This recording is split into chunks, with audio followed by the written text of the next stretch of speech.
Hello, ladies and gentlemen. Once again, it is my pleasure to bring you the online pregnancy school. As you are aware, we are getting to the end of the year. And for many pregnant women, they are looking forward to having their babies, especially those who have to have the babies before the end of this year. For some of them, they will have their babies on the 25th of December. Others, it will be on 31st December. And for some of them, they will go into the new year. Whatever your date, we wish you well. We pray that the good Lord will continue to see you through and give you a safe delivery. My name is Dr. Linda Vanutu, and this is the Online Pregnancy School. It is always a pleasure to come your way with topics that will help us to enjoy our pregnancies and also look forward to having a good pregnancy outcome. As you can see, I'm going to do this discussion with a dear colleague, Dr. Benedict Afari, an obstetrician gynecologist. By now, you know what that means, right? And you have seen him a couple of times. He's so passionate about his work, and he's willing to help us to address a very important issue. You know, we look forward to women going through pregnancy successfully and going home with their babies whilst they are also working. That means that they should be in good health. Unfortunately for us, throughout the world, a lot of women, unfortunately, go through pregnancy and do not survive. Sometimes the babies don't survive either. So you can have a mother dying, a baby dying, or both of them dying. And this is something that we are trying to prevent as much as possible. And the other side of it is that most of these deaths are preventable, which means that something can be done to help this woman and the baby to stay alive throughout pregnancy, during delivery, and even after delivery. And that is what we are going to discuss today. So with me to do this discussion, again, is Dr. Afari, an obstetrician gynecologist. And we are going to look at some of the strategies for reducing these preventable maternal deaths. And of course, once you are preventing the mother from dying, the chances are high for the babies to also survive. So, Doc, you are most welcome. Thank you very much. Okay. Today, we are going to look at the strategies. First of all, what is the definition for maternal death or maternal mortality?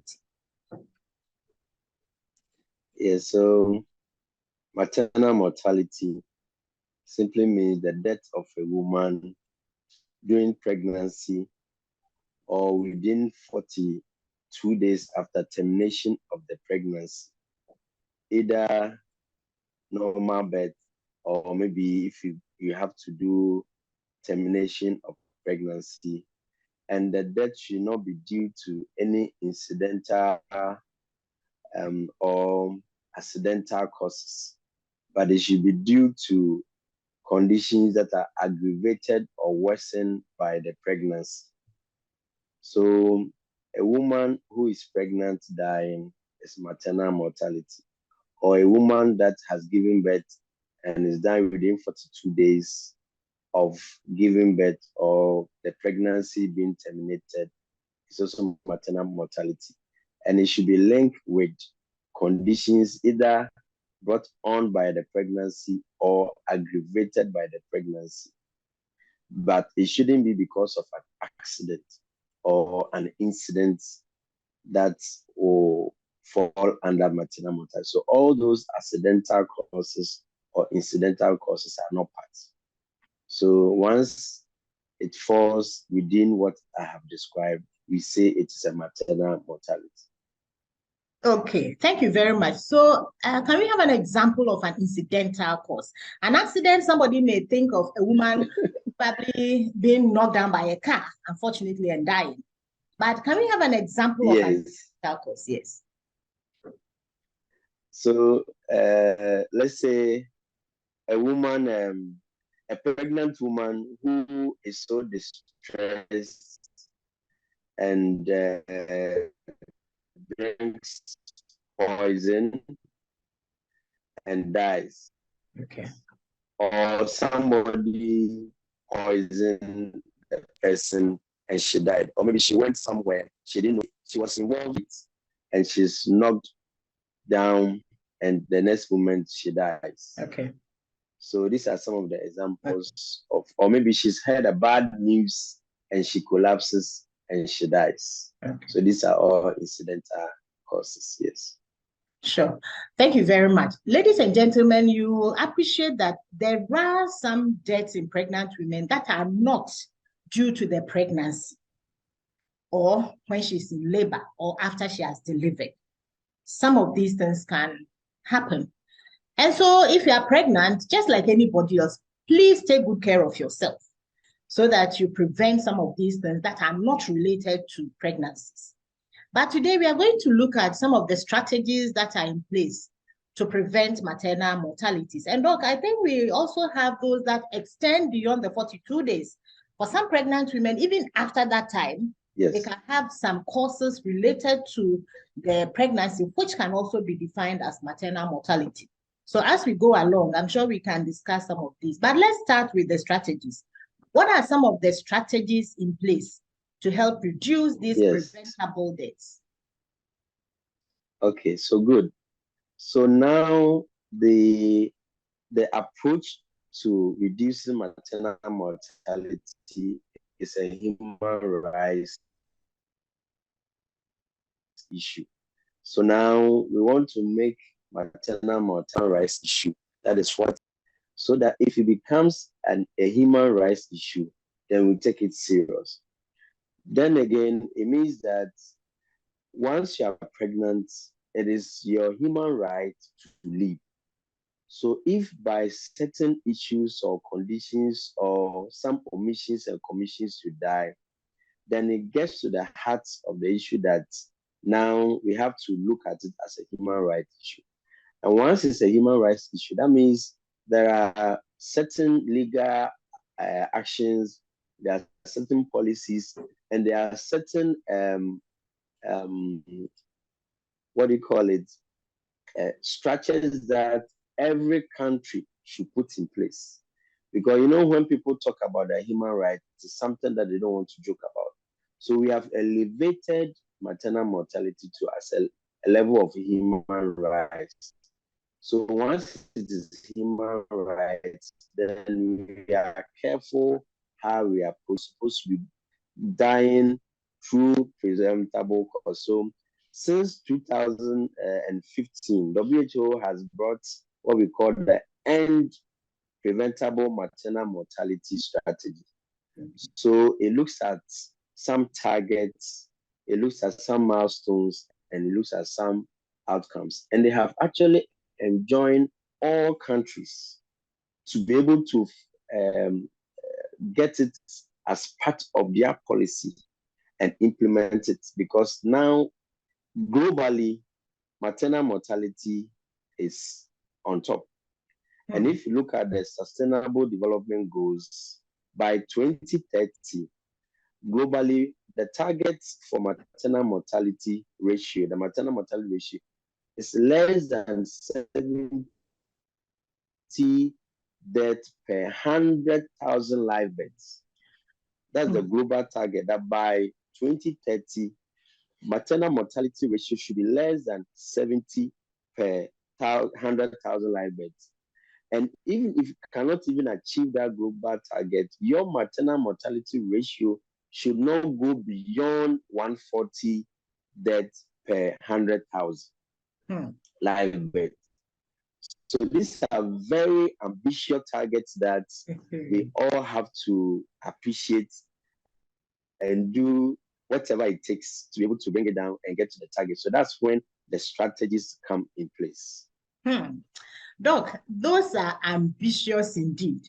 If you look at our country, Ghana, our maternal mortality ratio is quite up there, Depending on where you are coming from, it's about 310 exactly. Moment, yes. So we have about 300 plus per 100,000 live births, which means that if you take 100,000 women delivering, Then about 300, 350 of them unfortunately died.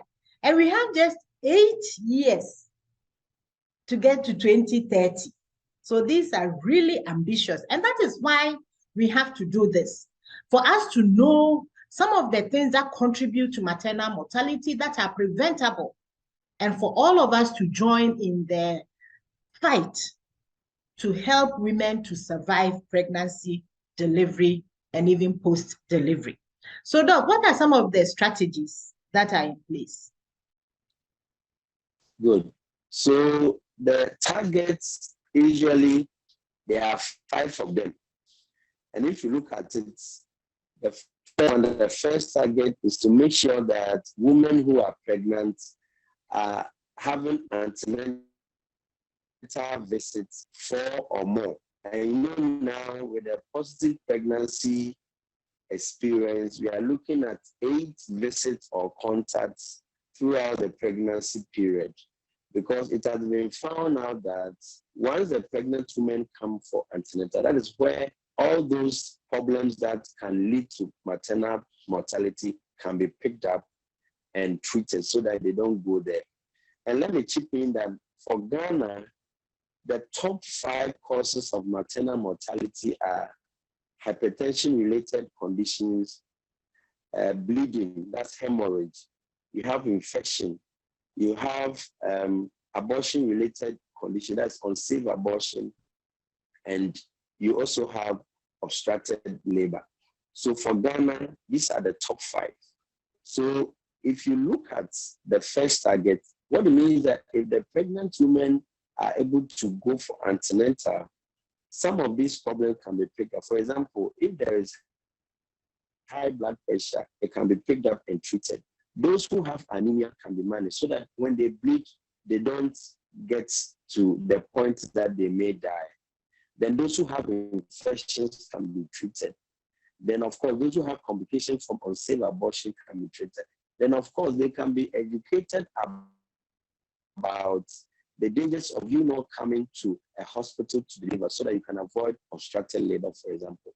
So the first target is making sure that there is adequate antenatal visit, or now we call it contact, for the pregnant woman. And if you look at Ghana, for example, our target is to get about 90% of the pregnant women attending antenatal care. So that is quite impressive, and we are doing well at that. Then the second target is making sure that at every delivery, there's a skilled birth attendant. Mm-hmm. At every delivery, there's a skilled birth attendant, because once you have a skilled birth attendant, the professional can pick all the emergencies and complications that can lead to death on time, and it can be managed. So skilled birth attendant is so crucial. And the skilled birth attendant, we have midwives, and we have some nurses who have been trained. We have doctors, and we have obstetricians and gynecologists. The good aspect is that for Ghana, we are not short of these professionals. But the problem is sometimes the distribution. Most of these professionals are in the big cities. So if you go to the villages, they are not there. So the villages, when they have some of these complications, they don't have the qualified professional to assist them. So then that means that the distribution of the health workers should be looked at. I mean, this one is a policy level issue that I'm sure Ghana Health Service and the Ministry of Health will take part, because it has been proven that once there's a skilled birth attendant, you are going to avoid a lot of these preventable deaths during labor. Good. Then early routine postnatal care. You know, with the definition of maternal mortality, we said that even after you have delivered, the woman can die. Yes. Some women can even go have some procedures, abortions, unsafe abortions, and they can die. So for those who have delivered, they should have early routine postnatal care, because it's also been found out that the early postnatal care can also help us to be able to identify a lot of the problems, like infections that these women they acquire after delivery, pepper sepsis. These ones can be picked up, and there are times that there are even women who develop complications such as BP, heart failure after delivery. So if they are not coming to the hospital, you cannot pick them. So a woman will deliver, she will leave the hospital, the next moment she's gone. And you don't know what happened because postnatal care was not given, or the woman did not have a postnatal care. Good. Then the fourth target is emergency obstetric care. So emergency obstetric care means that there should be health facilities that anytime there's an obstetric emergency, they can attend to it. And one of the facilities that we ensure is that there should be a theater. There should be an operation room, because we know that complications can arise during the labor, and some women may need cesarean sessions. Sure. They may need some suturing in theater. Sometimes they may even need a hysterectomy to save their lives. Yes. So if you don't have a theater, if you don't have some of the equipment to be able to manage these emergency obstetric complications, then the woman can die. And the WHO says that there should be an emergency obstetric care facility within 2 hours of care. What it means that no matter where you are delivering, once there is an obstetric emergency, you should be able to reach that facility that can resolve the obstetric emergency within 2 hours. Sure. Because you know that the longer it takes, you know, the complications becomes dire.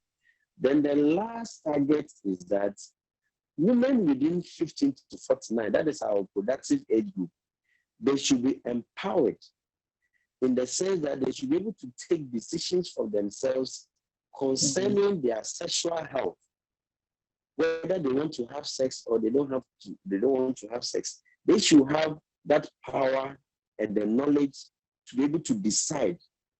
That is all, because if you don't have sex, you probably not get pregnant. Exactly. And if you are not pregnant, you cannot die from maternal mortality. Then these same women within the reproductive age group should be encouraged to adopt contraception. It's very, very important. We have a very high unmet need for contraception. And if you look at the 5 causes of maternal mortality, unsafe abortion is there. Sure. And unsafe abortion means that you are not ready for that pregnancy. And because you want to terminate it at all costs, you use all and there will be a complication and you can die.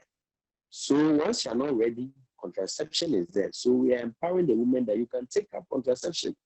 As a woman, you're an adult. You can decide and do it. You don't need to seek your partner's consent. And nobody can dissuade you from not doing it. And you shouldn't listen to people talking about misconceptions and myths. Everybody is different. Then the last thing is that the women should also take hold of their reproductive health. Yeah. You know, there are times when women have certain sexually transmitted infections. They are even afraid to mention it.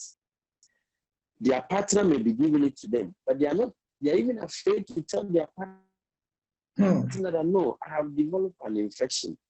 I have gone to the hospital. So you also have to get treated. They are afraid to tell their partners. Then they don't get treated. Their partners don't get treated, and they keep getting it. And some of these sexually transmitted infections can end up with maternal mortality. So these are the broad targets that we are advocating so that we can end preventable maternal mortality. So these are the broad targets that we are living by. And from 2015, WHO brought these strategies out. And we are giving ourselves 10 years. So from 2015 to 2025, and 2025, we are just left with 3 years. So you can imagine. So Ghana, where do we fall? Can we meet all the targets? Because if we can really meet these targets, we can cut down the maternal mortality drastically. We can really do that. Wow. Yes. Doc, thank you very much.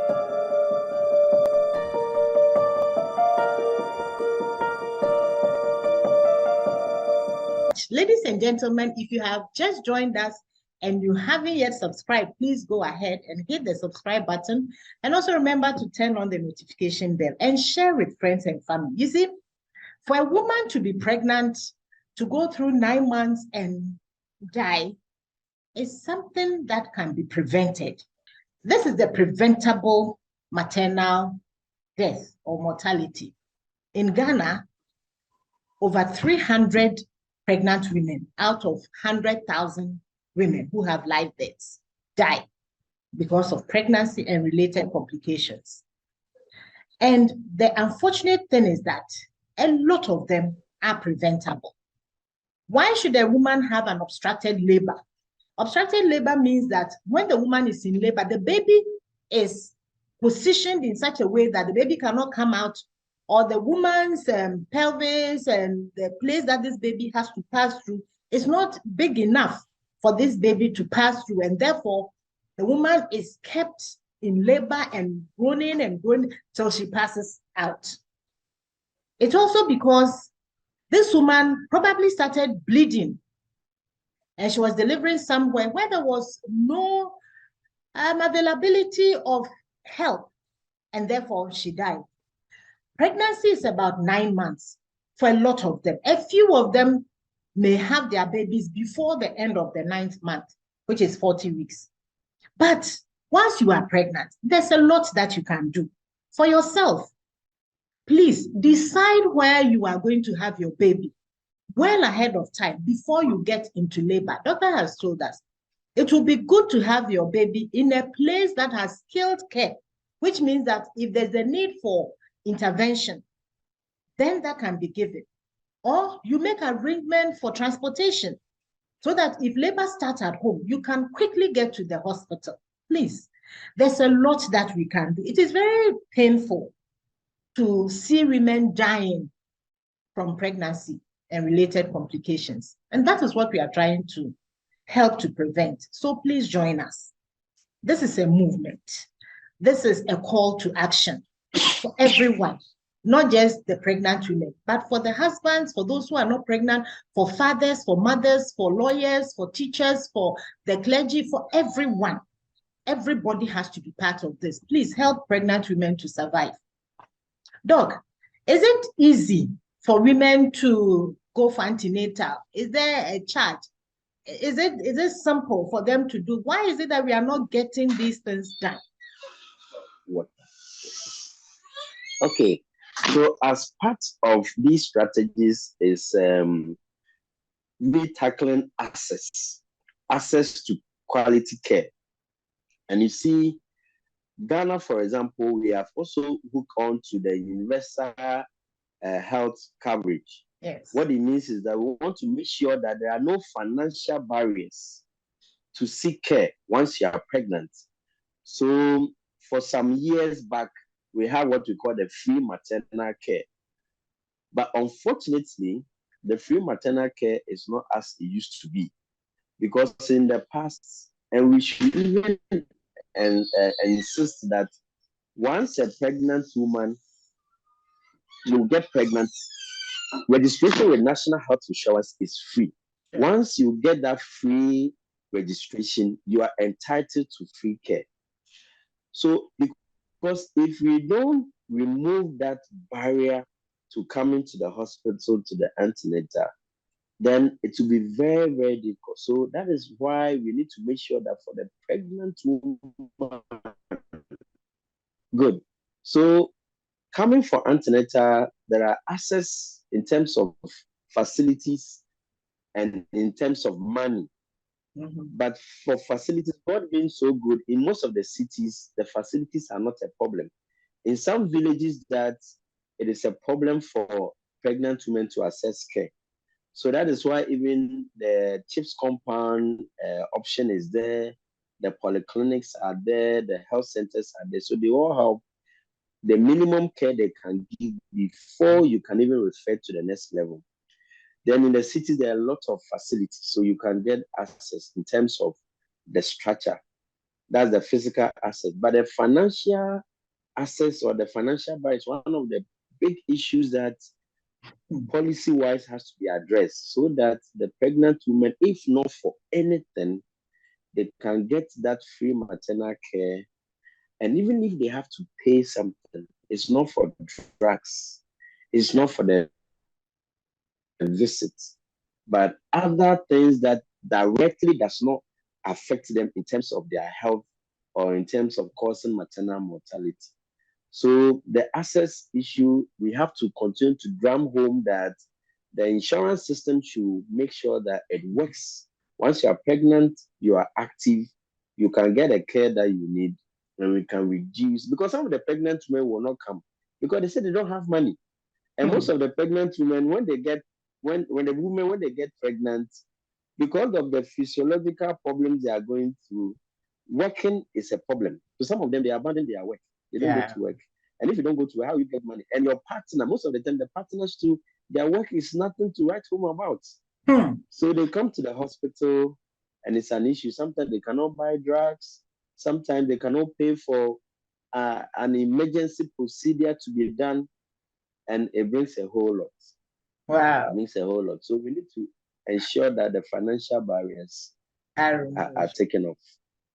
That is very important, Doc, because you see, it's sometimes strange that the pregnant women don't have the money and they will not also register with the health insurance. So when they go to deliver, then they find it very difficult to pay.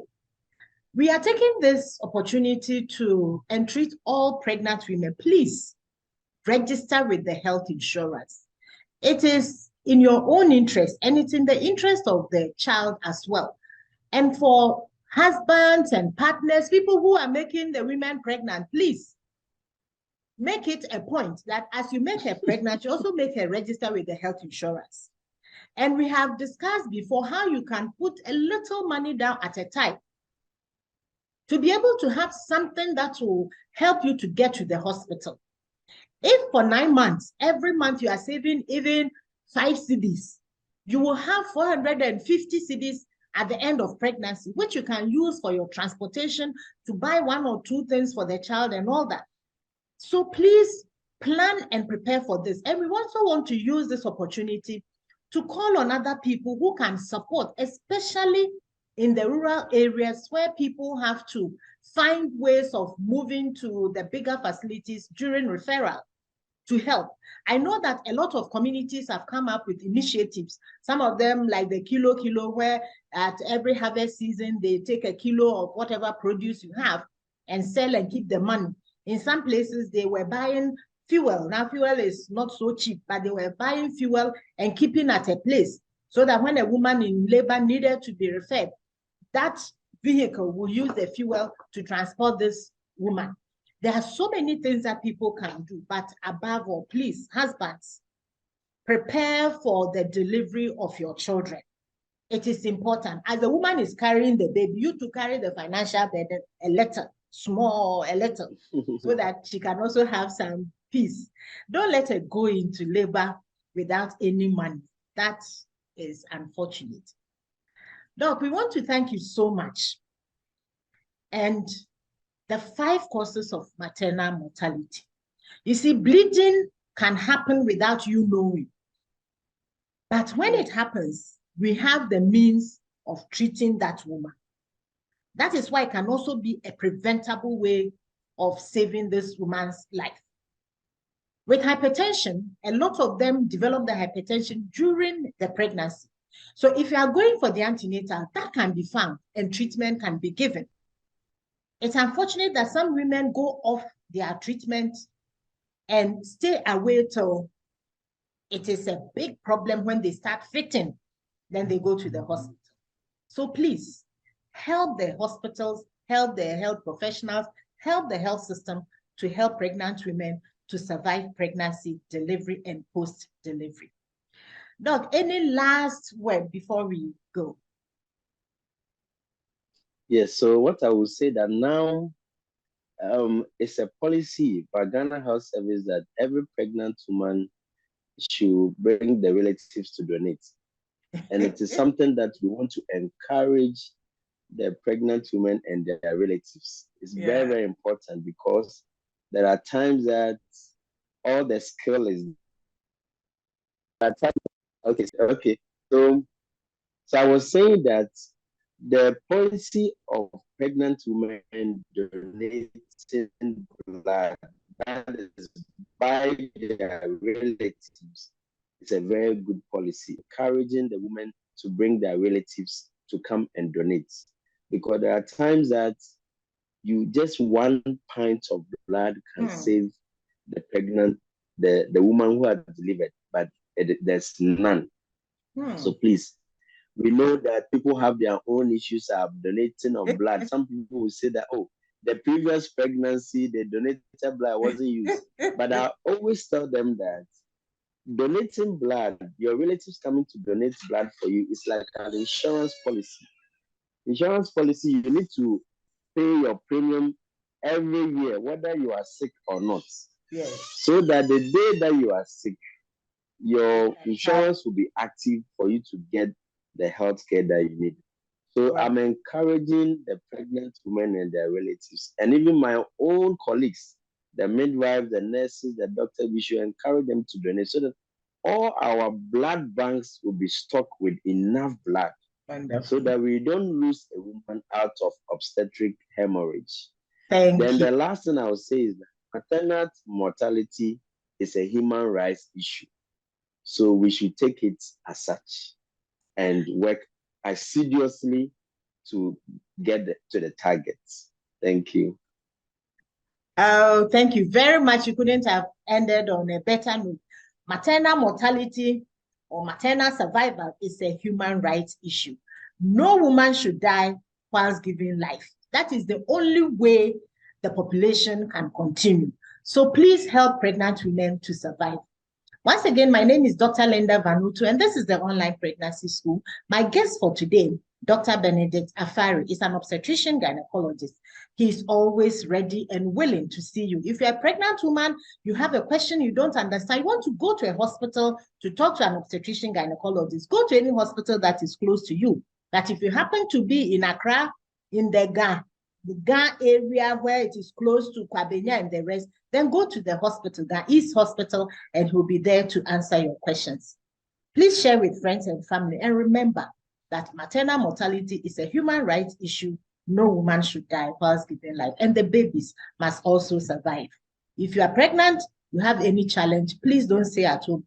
Go to the hospital and see the doctor or the midwife for your problems to be sorted out for you.